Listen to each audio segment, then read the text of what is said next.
The brain change process is a two-step process. First, we must experience what we want to grow, which could be a healing of something negative and painful. We must experience it. We must have a thought. We must have a feeling. We must have a sensation. You can't just put a cable into the back of the brain and make people feel confident and worthy all of a sudden. Second, that experience must somehow lead to a lasting change in the nervous system. Hello, and thank you for joining me here on Hope to Recharge podcast, the podcast that's designed to break the stigma around mental health and to create some hope and inspiration and give some practical tips to those that are struggling with mental health, whether it's from personal stories to break the stigma or some advice from professionals in the mental health community. Whether you are struggling with mental health on your own or you know a loved one that is struggling, we are here to support you and to create a community so you know you are not alone. The road to recovery can be difficult and challenging. At Hope to Recharge, we believe that in mental health, together is always better. I'm your host, Matana. Thank you for joining me here today. As the saying goes, nothing will change until you do. Hi, I'm Matana Jacobs, host of Hope to Recharge podcast. We've heard from so many of our listeners and from the mental health professionals how changing your mindset is the first step in getting your mental health to a better place. We have also found that people are able to grow and heal faster and to get to a better place when they share with others that are experiencing the same struggles. To fill this need, we decided to create a small, intimate group of people that will meet for a mastermind to take their wellness to a new level. We are calling it the Hope to Recharge Mastermind, Leveling Up Mental Health. This closed group will allow you to draw from the experiences of others that are in the healing path as well. We will get a little bit more raw and into the details of our journey. We will share with each other and we will set goals and exercises to grow month to month in the path of mental health. Who is this group for? This group is not for everyone. You have to be ready and committed to change, committed to doing the work, committing with your workout clothes to come to the mental health gym. Owning a better mental health state takes a lot of work and takes dedication and it takes persistence and it takes constant showing up and doing some exercise in order to move the needle. We are looking for people that are already involved in changing something in their mental health. Either they are involved already in therapy or go to a healer, or they experienced therapy in the past. They joined maybe other masterminds or did something to say, I'm ready to change. I'm ready to move the needle. This mastermind is also for people that are givers because let's face it, when we share our struggles, we are giving because we are helping others to feel not alone. We are breaking the stigma, and maybe from our personal sharing of what we're going through, we can actually help somebody else achieve what they're trying to do, which we already achieved before. We also are looking for people that are willing to break the stigma and are willing to be a little bit more open and remove the mask. We are looking for people that believe in positivity. They believe that things can get better, that they believe in hope, that they believe that we can try a bunch of things and fail, but we can also try and succeed. This will not be a support group to just talk about what's not working. We could talk about what's not working, but only if you are willing to accept ideas of how to make it work. We are looking for people that are willing to start practicing gratitude if they are not practicing already. So basically, this group is for people that believe that in mental health, together is better. If you experience depression, anxiety, or any other mental health struggles, this place can be for you. If you're living with a loved one and you want to know maybe how to understand them better or how to support them better, this can be a place for you as well. This group is not instead of therapy. Group is not instead of healing. This group is not going to replace medication. It will be an additional aspect to your mental health journey to wellness. So as we said, we're going to meet once a month on a group call. Sometimes it will be a hot seat, somebody from the group that will share what they're going through.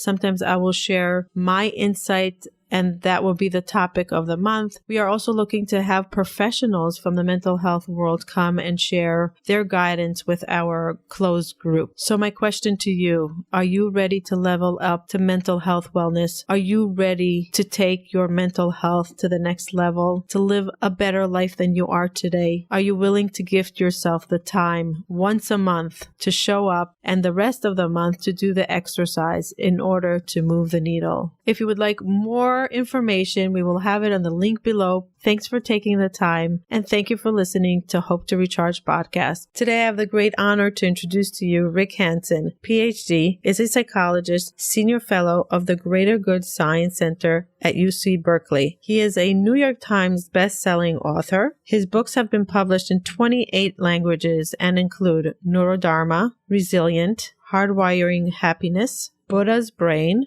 Just One Thing, and Mother Nurture, with over 900,000 copies in English alone. He has been invited to speak in Google, NASA, Oxford, and Harvard, and taught in meditation centers worldwide. His work has been featured on the BBC, CBS, and NPR. You're getting it. He is really good. And I really wanted to share his knowledge with you. I read some of his books and it helped me a lot with my anxiety and depression. I read one of his articles that was recently published and I reached out to him and I said, maybe you will be willing to share some of your knowledge with my audience. And we planned this way back when I started this podcast, and I was so grateful to get him to share some of his insights with my audience. So I am so grateful for his time and for his knowledge and for joining us here today. He and his lovely wife live in Northern California and have 2 adult children.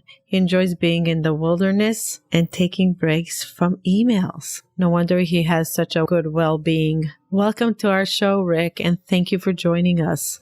Oh, it's my pleasure, and I hope I'll improve in my pronunciation of your name, Matana. Feel free to coach me along the way. And actually, that speaks to one thing we may talk about, which is how we learn, how we actually grow, especially emotional learning. Mm-hmm. Learning to be less depressed, learning to be less anxious, learning to feel happier, to be more skillful, to feel a greater sense of self-worth. Yeah. To feel more connected even to the natural goodness inside everyone. So anyway, that's a large topic, but even the subtlety of learning how to pronounce the name better and better and better, is an example of that broader process of learning, developing, right, and so forth, which must involve the change in the body for any kind of lasting healing or growing or learning to occur. The body has to change. Right. And especially its nervous system, particularly the headquarters of the nervous system, the brain. So right here, we're going to be talking about this. Yeah. Briefly about your question. It's a great question because who are these characters? It's like characters in a TV show, right? Who's the hero? Who's the villain? Who's the friend? Who's really a villain? Like who are the characters? Yeah. So most people who do research on the nervous system, let's say these are neuroscientists, typically will publish their research. Most of them work in academic settings. They might be a professor, they might be an instructor, they might be affiliated in some way. It's an academic setting. Also, some people do research on the nervous system for companies, like pharmaceutical companies or healthcare environments of one kind or another. Most of the people who do that kind of research on the nervous system have a doctorate in psychology or neuroscience or some specialty like cognitive neuroscience. Mm-hmm. So we call them doctors. Mm-hmm. Most of them have a doctorate in psychology. Most of the people who do research on the brain are psychologists. Mm-hmm. That doesn't mean they do therapy. I'm a clinical psychologist, so I have a license in the state of California. If I move to New York and to your neighborhood, I'd need to transfer my license somehow to the state of New York. Mm-hmm. So I'm allowed by the state to be therapeutic with people, to help them deal with various issues. Mm-hmm. I myself do not produce very much research. I consume an enormous amount of research, and then I try to cut to the chase, get right to the heart of the matter, integrate it, and apply it. I'm a methods guy. I'm in the trenches with real people, with real issues, dealing both with coming up from beneath the waterline, in other words, feeling depressed or anxious, etc., and then also moving above just being not sick or not unhappy or not upset, to the upper reaches of human potential, which is a lot where I work, actually. That's how I describe myself. I would say I'm a scholar. I don't call myself a neuroscientist. I think it's important to be kind of honest about what we call ourselves as. But there are 2 points I want to kind of make briefly about this. One is that, on the one hand, in our culture these days that's so full of hype and selling and BS, and a willingness to, present a happy face or present a certain look that's actually not really true. I think it's really important to be honest and modest about our own credentials on the one hand. Right. On the other hand, in a sense, we're all neuroscientists. We're all psychologists from the inside out because we are all directly observing in the laboratory of our own lives. Figuring it out. What we experience moment to moment and what the effects are of changing things. That's what a scientist does. And the deep root of science, I wonder what the word for science is in Hebrew or the equivalent. Mada'i. Interesting. In, I guess, Latin or Greek, and science, it means to know. And it's interesting. That's what it means in Hebrew. Yada. Wow. Isn't that cool? Yeah. And the root of the word for Buddha, the root of Buddhism, let's say, is to know. The Buddha it's like a title, like the one who knows, right? Yeah. That's the title. So we are all scientists. We are all engaged in this process of changing things around. Those are the independent variables. And then we see the effects. Those are the dependent variables. So if I get more exercise, do I feel better? If I argue with my partner, do I feel worse? If I do a little meditation, do I feel better? If I stop yelling at myself inside my own mind, what effect does that have? If I listen to Rick and try some things based on how my brain works, whoa, what are the results? Do I feel better or worse? Right? And if I feel better, maybe keep doing it. So we're all doing little experiments.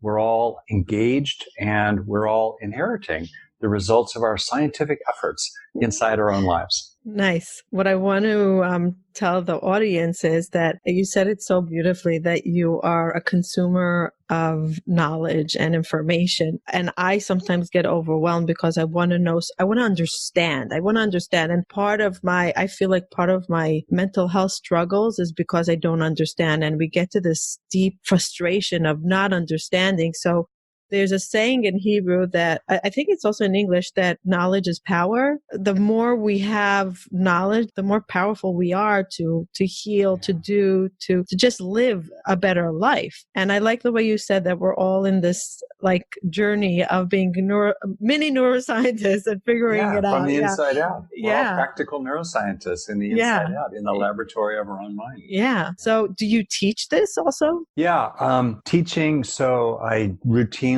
teach in various formats. So I'll do workshops and trainings for physicians, for doctors, nurses, therapists, educators, business consultants sometimes, human resources people. I'll do workshops and trainings for them and teach in that format. I'll often give talks at universities, workshops there, and online. That's a kind of teaching as well. So I have a website, Rick Hanson, son.net, that has a lot of information at it that I've pulled together and written or given in little guided meditations or created PowerPoint slide sets. And people are welcome to go to my website and just look through all that information. It's a ton of really well-organized, cool stuff. And I also have some online programs that are very accessible, very affordable. And we also give scholarships out, which we love to do. They, too, are environments in which I'm teaching this material. Right. Now, to be clear, like I said, it's important to be honest here. I do not have an academic appointment at some university. I've taught university classes for credit, but I don't do that currently. And I respect, people who do. Right. I came across your work a few years ago. I was going through a rough patch with depression, and I watched your TED Talk, which was such a big eye-opening to me. I think it was right after I read the book, The Secret, which I realized, oh my gosh, I actually have a choice of the way I feel and think. There is such a thing. It's not just life is happening to me. I am a part of the creation of my life and my day to day. And when I came across your TED Talk, it was like, wow. And I was in a deep depression at the time. I had certain parts of my depression, and I remember that it gave me such hope. And we're going to get into the TED Talk soon, and we're going to talk about it. But you wrote a tremendous amount of books that can also be super helpful for people that are going through mental health issues or any issues in life of rewiring your brain. And your goal is how to live a happier life, right? How to live a better, and how to reprogram our minds to live a happier life. So one of the books of many that you wrote was Hardwiring Happiness. Yeah. And that talks about neuroplasticity. I want to give the background of how you got into this and why. You give it in the TED Talk, but give a quick background why you got into neuroplasticity and the importance of understanding how happiness happens and a better well-being and a long, great life to create by our own self. What you just said right there is a question I think we all are engaged with and should be engaged with, which is how did we get into, or how do we relate to helping ourselves to become happier and wiser, stronger, and more loving, right? And my story kind of briefly is part one. When I was a little kid, I had this strong awareness of unhappiness around me, kind of in the presence of my experience. And I grew up in a normal American suburban environment in Southern California. And still, I just saw a lot of hassle, a lot of stress, kids irritated with each other, grown-ups with kids, nothing horrible, but I knew somehow this wasn't all so necessary. That life naturally does include some pain, some sorrow, some loss, but then we add so much crap to it that we just don't need to. And somehow I knew that. I knew in a wistful, longing way that it just, there's something wrong here.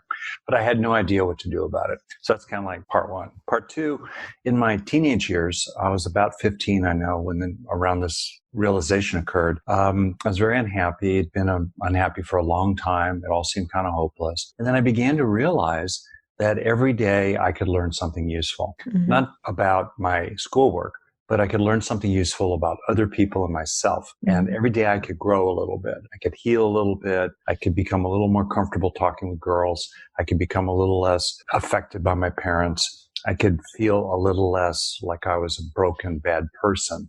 And I could grow. I could strengthen myself. I could develop. And that was incredibly hopeful. I could learn.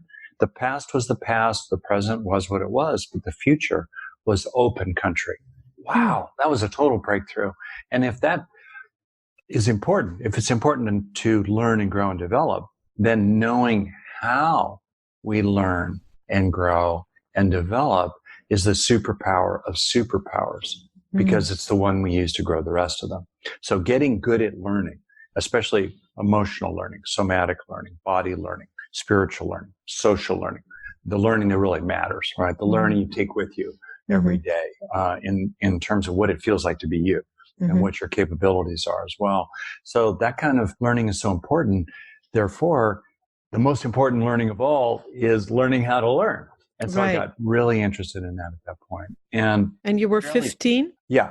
Wow. On your own, like you said, like a light bulb went off in your mind and like, I could do this, like I have the tools and everyone has the tools. Yeah. Wow. Yeah, no, I mean, honestly, it was like, and it was so hopeful. Suddenly it wasn't hopeless. And it also calls us both to a sense of power, like you said, the knowledge that I could learn every day. And then in fact, I could learn how to learn even more efficiently and effectively and happily, right? Every day. That's knowledge. So that knowledge, like you said earlier, gave me power. But in addition to that very hopeful feeling of possibility, it goes right to responsibility, because each of us cannot be defeated in our own growing, our own healing inside the inner temple of our inner being. And no one can do it for you. I love that. Yeah, you're responsible. And so it tapped into a kind of natural quality I have of kind of like scruffy independence, like what, And I could be on my own side. I could be helpful. And no matter what was going on around me, it gave me like a gyroscope, like a center, for me that was stable. All this crud's happening and I'm being rocked by it. What can I learn here? How can I understand that kind of person better the next time I run into that kind of person? How can I manage my own reactions a little better next time? How can I choose a better way? How can I take a higher road next time? That kind of learning. And when that becomes your focus, then what's happening around you becomes less important. I mean, it's important, but what becomes really important is your relationship to it and what you take from it, how you grow from it, which obviously is of help to other people. Yeah, it helps you. The more you learn how not to be a jerk, Yes. and the more you learn how to be patient or generous or wise or skillful or resilient, so that you're not defeated by your circumstances and you can help others along with you. The more you grow in those ways, the more you have for other people. The question is, how do you grow and learn? And that fairly quickly takes one into a consideration of how the nervous system changes for the better. Because any kind of learning, kid learns to walk instead of crawl, or person learns to speak Hebrew. Like, I don't know Hebrew, but I could learn it maybe, any kind of learning, or learning how to be happy or to be more patient with your kids, let's say, must involve some physical change in the body. So you're saying we're born with a certain trait, and then we could rewire it and retrain it like any other muscle. That's right. You can learn, you can grow. And about a third of what makes us what we are is baked into our DNA. It's heritable. Okay. But that means that 2/3, sky's the limit, or it could turn to crud. You know what I mean? In other words, that's the part that we can acquire, for better or worse. And people can acquire depression. They can acquire helplessness and despair. They can acquire traumatic memories. They can acquire a cold heart. It can go negative. On the other side of it, though, we can acquire positive qualities. We can acquire inner strength. We can acquire happiness. We can acquire mindfulness and compassion and self-compassion. These are things we can acquire. Wisdom. These are things we can acquire as well. So I got very interested then, to bottom line in how the nervous system changes for the better. That's learning, and broadly, and in particular, how we can be active agents ourselves from the inside out, influencing the brain change process. If you've become less depressed, or if I've become less anxious, let's say, the brain has changed in some ways. So that's bottom line. It must change in some ways for there to be any lasting value. You talk with a friend and it feels good for the moment, and the next day you're the same jerk you were the day before. So what is that? That means no learning. That is no learning. But isn't life a roller coaster? Like, we can be mostly happy, but then we have a down moment. Does that mean we weren't a happy person when we're down? That means we didn't learn? No, you said the right word earlier, trait. In other words, we will have experiences. We will have states. We also have traits that are more durable, that are more enduring, for better or worse, right? We could have a trait of irritability, or we could have a trait of calm strength. We could have a trait of depression, or we could have a trait of gratitude and hopefulness. So what's our trait? So experiences come and go. But the traits that we have inside ourselves, think of them as the core of your being. They're like the keel of a sailboat that sink down in the water. No matter what kind of waves come or what kind of weather comes, the keel of the personal sailboat really determines how that boat operates. And with some people, the keel of their sailboat, the part that sinks down deep into the water, is covered with barnacles, and it's got all kinds of monsters curled up on it. And that's going to determine how that person responds to the waves of life. Other people, like you've done a lot of inner work. The keel of your sailboat is cleared away of a lot of crud, I'm sure, and you've strengthened it and deepened it in the water. That then affects how we respond to the waves of life as they come and go. So then the question becomes, how does the brain change for the better? How do you actually do it? You want to know how to do it? It's really cool. You want to change your brain for the better? And I want to deep dive, because that's really the core of what I wanted in this conversation. So we're talking about mediocre people. But what if it's somebody that's in a deep state of depression? Can they do the same work that you're about to tell us? Can they say, oh, well, I'm clinically depressed. I'm diagnosed with bipolar schizophrenia. This work doesn't apply to me? That's a deep question. So, by the way, the word mediocre has a negative connotation. I think what you really mean there is like normal people, normal range. The average life that's up and down, struggle, frustration, just like what you described growing up. You weren't deep depressed. It's just you had like an unhappiness, like frustration. 100%. I want to be crystal clear. The outer environment affects us, no doubt about it. And it's important to do what we can to help it be as good as possible, for sure, right? And If a person has a neurological condition of some kind, let's say they have a problem with serotonin metabolism or some kind of neurochemical glitch, or they've had a head injury, or they've had the accumulation of a traumatic life, including in very early childhood, because what happens to infants and toddlers and preschoolers changes the brain. So let's say now this person is an adult who's clinically depressed. I want to answer this question in 2 steps, okay? The brain change process is a 2-step process. First, we must experience what we want to grow, which could be a healing of something negative and painful. We must experience it. We must have a thought. We must have a feeling. We must have a sensation. If you want to, let's say, grow a sense of worth, that you're a person with worth, and you can have a sense of confidence in yourself, and that you have value rather than shame or inadequacy or worthlessness. Let's say you want to grow that. First, you must experience it. You can't just put a cable into the back of the brain and make people feel confident and worthy all of a sudden. You must experience what you want to grow. Second, extremely important, that experience must somehow lead to a lasting change in the nervous system of structure or function. If there's no lasting change, if that second step does not occur, by definition, there is no learning, no development, no lasting healing or growth, no movement from state to trait. Long term, we want to grow traits. We want to grow positive traits, and we want to unlearn negative traits, because our traits are what we take with us wherever we go. That's what's inside us. That's what we can most count on. That's what we keep coming back to, no matter what kind of storms or waves in life hitting us. That's the process. So then the question becomes, can someone who is clinically depressed grow and learn in those ways? Or someone who is anxious, or someone who is addicted, or someone who has just a bad habit, let's say, or maybe they have a hot temper. Anger management or something like that. Can a person grow? And the most important question is the person motivated to grow? There's a kind of saying in psychology, how many therapists does it take to change a light bulb? Only one, but the light bulb has to want to change. You can't change a light bulb that doesn't want to change. It's a funny saying, but it's actually quite profound. That's where we start. Is the person who's depressed, is the person who's angry, is the person who's addicted? That's the key. It's the absolute key. Without that, nothing works. Yep. 0, nothing. So let's assume that that's true. Yeah. I like that, because it's so, like, we have to own the fact that we want to change. If we don't own it, I always say you could go to any healer, psychologist, therapist. If you're not doing the work and you want to show up to do the change, it's not going to happen. You totally nailed it. It's so true. And as a clinician, that's where I start with people. Can you get on your own side? Can you have compassion for your pain?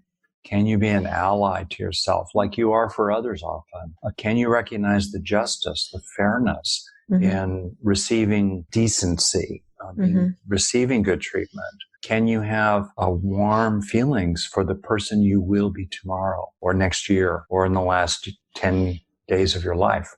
Can you be for yourself? And that's the very first thing to develop as a trait. We start to encourage it as a state, to have that experience of self-compassion or muscular for yourself, or understanding of the fairness, the principles that apply here. And then we try to help those experiences, those states of mind, to become traits, hardwired, so that more and more that's a habit for someone.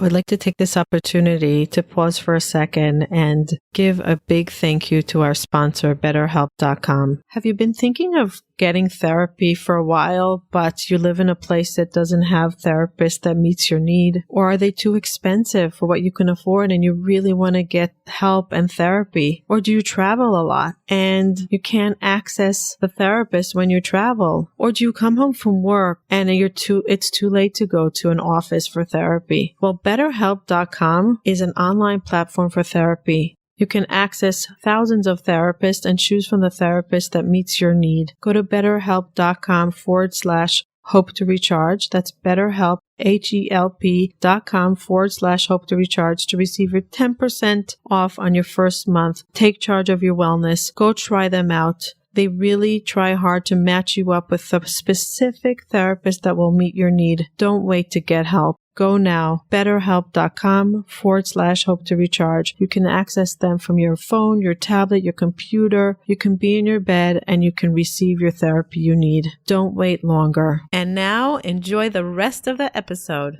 I'm smiling. I just want to tell you why I'm smiling, and the audience is not seeing this. I'm smiling because you open your book, Resilient, the one you wrote with your son, which is a masterpiece that I think every single human should have this. And not only do I think that every single human, they should introduce this to schools. Like more than math, more than anything, they need to start from preschool with the tools that you give in this book, which is incredible. Usually you read a book and you're inspired and then you leave and like, and now what? The beauty of your book, Resilient, you go step by step and you give the exercise and you walk us through and you break it up into 4 levels. It's so clear and easy. If anybody wants a change in their happiness and their well-being and anything, grab this book. Give it to anybody you love. I really appreciate that. Right? Give it to anybody you love and start young with your children. Give it to them. I wish I had it as a child. I wish I knew all this. Even though we learned something, if we're fortunate enough to grow up in a home of a loving family. So they give it to you in like little bits and pieces, but you don't see the system. Like you write it so well, so beautifully. And it just step by step. And you start the book off with a saying that we grew up as Israelis. Im ein ani mili. If I'm not for myself, who will be? And that's what you're saying. Yeah. You need to give yourself the compassion. You need to start with you. We're so into giving to others and to being kind to our best friends and to our children, to our spouses. But what about us? Where is that? Why do we not? And you start the book off, and I smiled when I read it. I'm like, that's what it's all about. It all begins with us loving ourselves, accepting ourselves. Wow, I'm so glad you appreciate that book. I agree. I think it's a really great book, and I don't say that about myself. It's more like it just turned out to be really, really good and thorough, and it has so much in it. And I'm so struck that you appreciate from Rabbi Hillel, right? Yeah, right. That opening quotation. So let's talk about depression now. So let's say it, okay? Mm-hmm. So if someone is depressed or anxious or they want to change, the first step is to experience something beneficial. Mm-hmm. So let's say you're depressed, you want to experience a greater sense of vitality, or you want to feel more that you're not helpless, that you can make something happen, or you want to experience something positive, pleasure, like eating a cookie, or your cat is in your lap, or you have a sense of gratitude. You look out, it's a beautiful day. So you start with those experiences, especially feeling cared about by other people. That's really important. And then the opportunity, and I'll tell you again how to do this and your audience how to do this to maximize the impact on your brain, the good impact, the lasting effects. You have this experience. When you're depressed, it's hard to be happy. It's hard to feel vital. It's hard to feel like you have a sense of agency. You can make something happen. It's hard. So when you have that experience, don't waste it. Make the most use of it. The keys. If you want to maximize the change in your brain, there are different things you can do in your mind. There are probably 3 that are the go-tos. I go to them all the time. I have a structured approach to this that people can learn on my website. But the key takeaways are, first and foremost, stay with the experience for a breath or longer. Keep focusing on gratitude. Keep focusing on vitality. Keep focusing on a sense that you're more like a hammer and less like a nail. You could actually make something happen. Keep focusing on the feeling that your cat likes you, that your friend likes you, your kid likes you. Stay with it for a breath or longer. There's a famous saying, neurons that fire together wire together. So the longer they're firing, the more they're going to be wiring. Stay with it. Don't just change the channel super fast to the next stupid thing. 2, try to feel the good experience in your body. Physically. It's okay to have it as an idea. That's where it starts. But try to feel it. In your mind, you might think, oh, I should be grateful for this or that. But you don't feel anything. Help yourself feel grateful. Or you look at your friend, you think, oh, my friend likes me. Do you feel liked? Do you feel appreciated? Do you feel loved? Try to help yourself really feel it.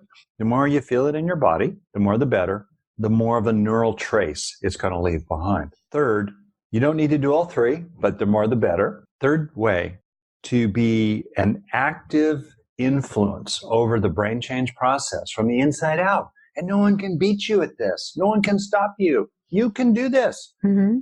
Focus on what's rewarding. What feels good? What feels good?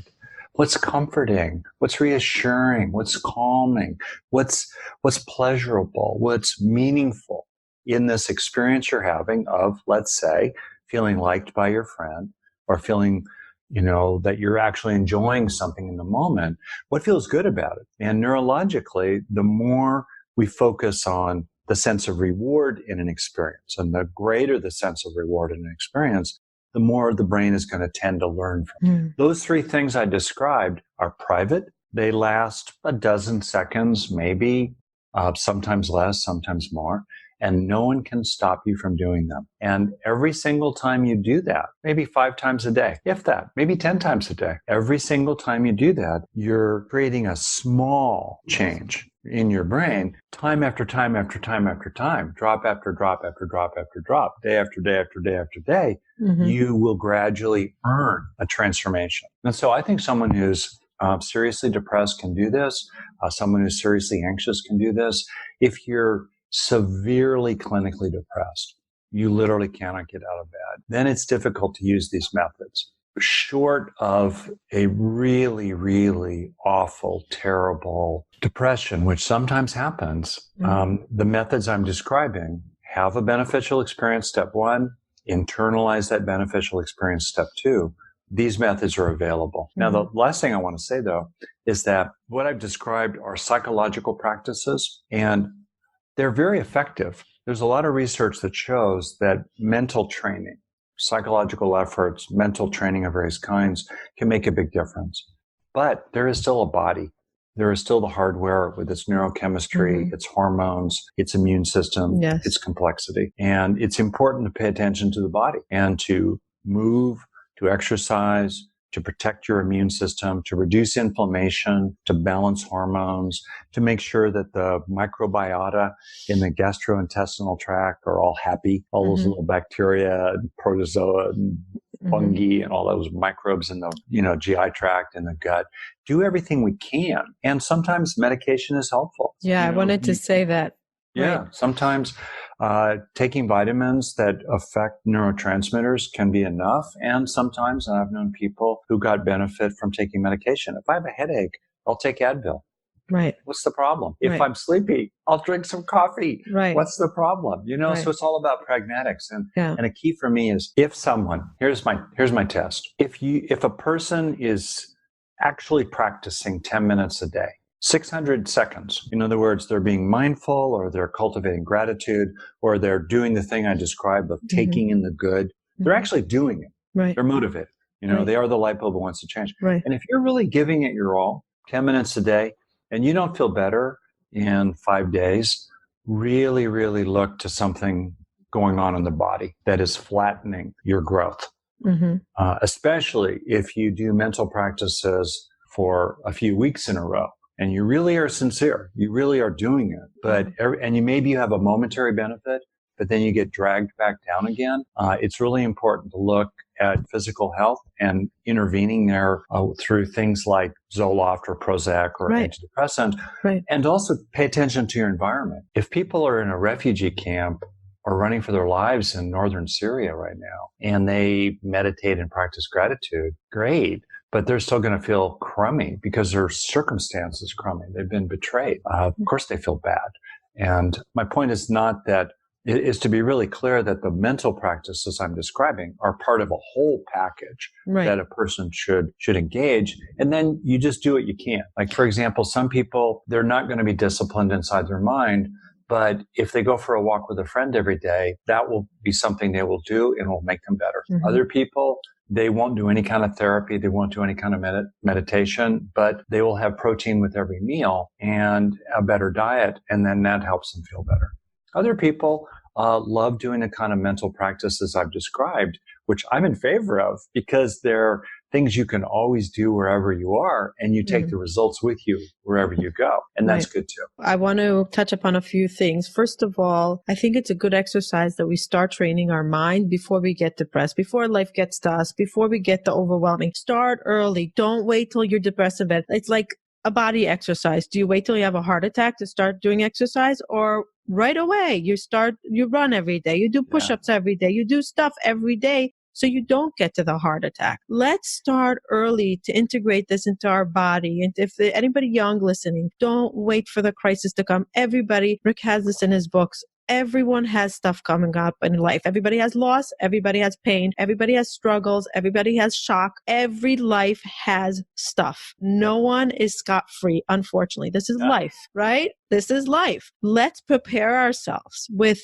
Rick's techniques of these important exercise for our brain. We treat our body so fabulously usually. Like, what are we talking about? Diet, exercise, vitamin, sleep. So why don't we do the same thing with our brain? You said if you're clinically depressed. I was clinically depressed at the time. And my psychiatrist said to me, let's get you on medication in order to get you off medication. And I got on medication in order to start these practices that you speak about. So well said. Yes. Totally agree. Yep. Because sometimes we're in such a deep depression, we can't. But when we we lift it up a little bit from and get out of that cloud, we can think and we can notice and we can start practicing. And then we start wiring these neurons in our brain and stuff happens that's positive and a lot of gratitude, noticing. And then we can start getting off meds. Of course, with the psychiatrist and everything, but there is a way.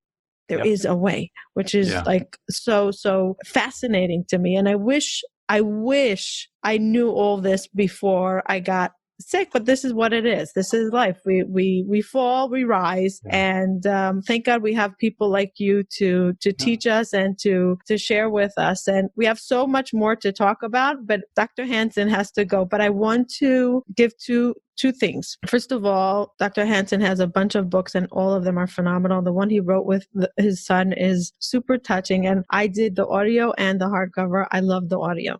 I love the audio because I was able to close my eyes and do the practices that you talk about. That's good for you. You're you're a super learner. Good for you. Because you can't really read and do the practice when you close your eyes. And I like doing that and be in the moment. So definitely grab the books. There's also Just One Thing, Hardwiring Happiness. There are a few more. Go to Rick Hanson's website, which is rickhanson.net. Yes. Hanson. And I want to finish with this because I maybe we'll have another session because I talk every Thursday. We talk about gratitude, and I really believe every Thursday and I believe that when we have a mindset of gratitude, everything else is just comes natural. There's so many benefits, and how do we create that gratitude mindset? They feed off of each other, right? But I want to, if we have 2 minutes, to give the acronym that you give of HEAL in your TED Talk, which is so powerful. Do you have 2 minutes to share that with us? Oh, great. And thank you for every kind thing you've said so far.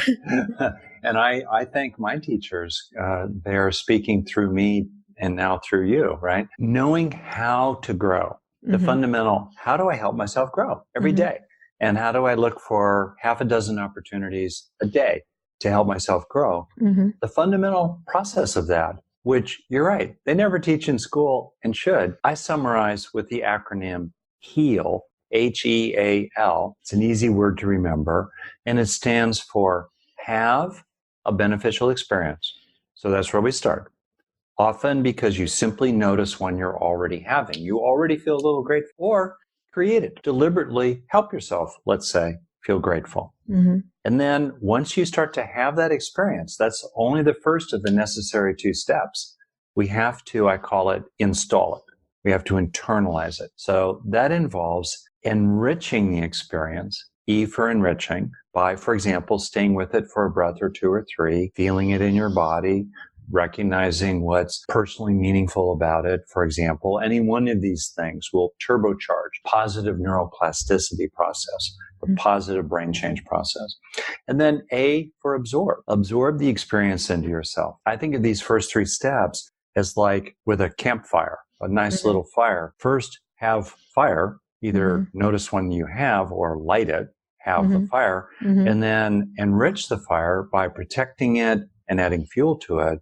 And then absorb the warmth into yourself. Yum, yum, yum. It feels so good. That's the essence of the process. Then there's the L step for link, which is optional, in which you're aware of both negative and positive at the same time, or your attention is going back and forth pretty fast between them. Oh. And you make the positive big. So let's say in the moment, you have the feeling of gratitude be big, and off to the side is a sense of sadness, let's say.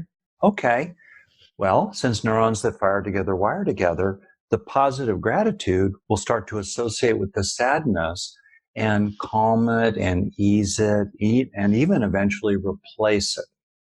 The linking step is optional because it's not inherently necessary to grow positive traits inside, inner strengths of various kinds, like an attitude of gratitude. And second, the link step is optional because for some people, when they're aware of the negative material, they get sucked into it. They get hijacked by it. Right. Okay. But if you can keep the negative small and off to the side and keep focusing on the positive, that's a very, very, very powerful neuropsychological method for healing yourself and replacing weeds in the garden of your mind with beautiful, happy flowers. So that's the fundamental acronym, the HEAL acronym. Right. And if you want to watch Dr. Hanson explain this step by step, and you can revisit his TED Talk, which is called, I think it's Hardwiring Happiness. Probably. If they just Google my name. And right. I actually have 2 talks that are like TED Talks. One is an actual TED Talk. So yeah, either one will come up, and it's short, it's sweet, and I've got pretty pictures. And very powerful. And red balls. Yeah, and very, very powerful. And when you're in a funk, go to this TED Talk because it's such a powerful tool. And also, I want to just tell my audience that your son and you have a podcast as well that is called Be Well. Is that Being Well? Being Well. Being Well. Yeah. Phenomenal interviews. And it's all about understanding the brain and looking for ways to creating more happiness, well-being, and a more peaceful, enjoyable life. And it's a great, great podcast. I highly recommend it. And they sound so alike. Sometimes you don't know who's talking.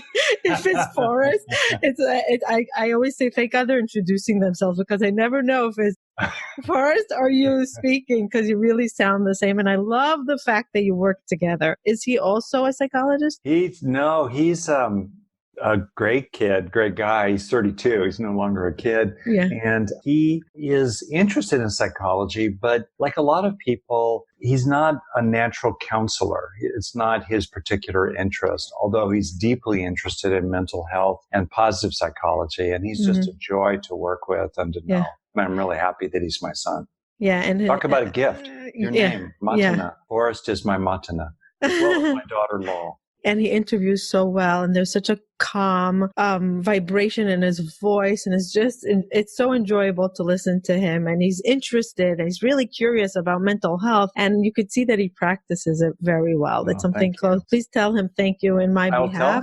Please tell him that it's really a phenomenal podcast, and I'm in awe of him. And I'm going to let you go. I just want to ask you, what does hope mean to you? Let's see, hope. What I'm doing is looking into my own experience.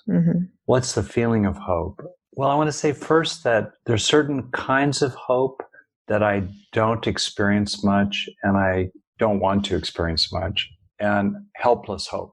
That kind of hope, it's just not natural to me. Maybe it's helpful to some people. For me, helpless hope it feels naive somehow and like it won't help. So helpless hope. I want to see the world clearly.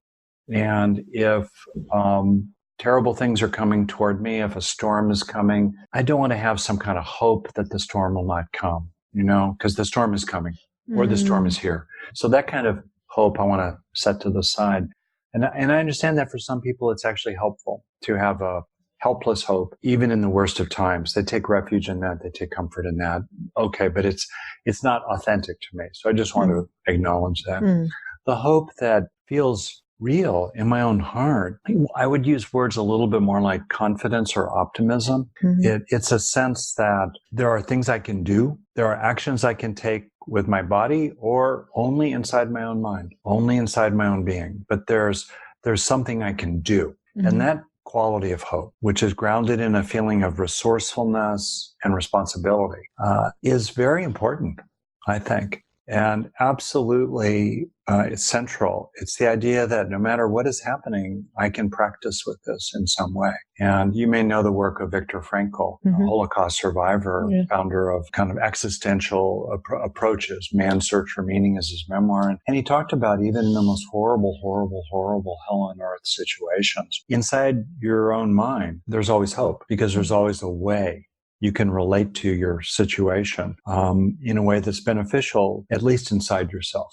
You can choose your relationship to what's happening. And that kind of hope, I think, is actually really important and central to me. I think it's interesting that you chose that because I thought you're going to say, to me, hope is what happened to me when I was 15. And I figured out that I have a choice and a way of figuring it out and growing and creating because the tools are in my hand. So I have hope that I could do it, which is similar to your answer, that it's in you to be able to do and change and do the work.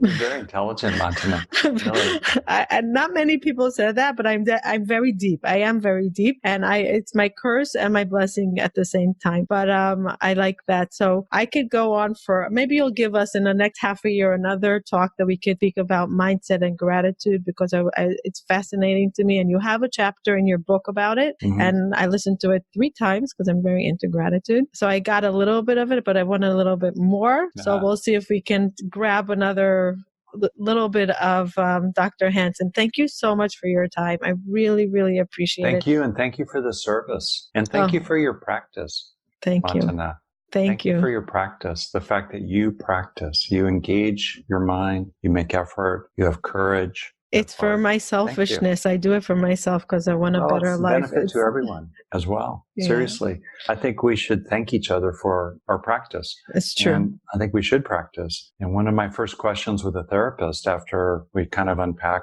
what's happening with people is, how are you practicing with that? What's your relationship to it? How are you helping yourself? Right. And you clearly are someone who practices. I try. That I bow to you. I try. I fail many times, but I get up again, and I really try to be the positive mindset versus the negative because it doesn't come easy to me, but I practice it. So thank you. Thank you for your time. I'm sorry we're over time. Have a wonderful weekend. And thank you everybody for joining. And definitely you need to get some of Dr. Hanson's books. It's going to change so much of your life. And train your children. If anybody of you have children, train them young. Don't wait for crises. Give them the tools, just like math, English, science, geography. Give them the tools to create their own well-being, to create their own happiness, to create a better life. Thank you everybody for joining us. Bye till next time.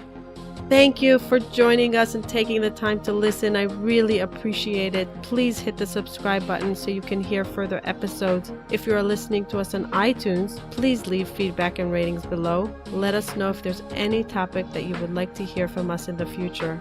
Bye till next time.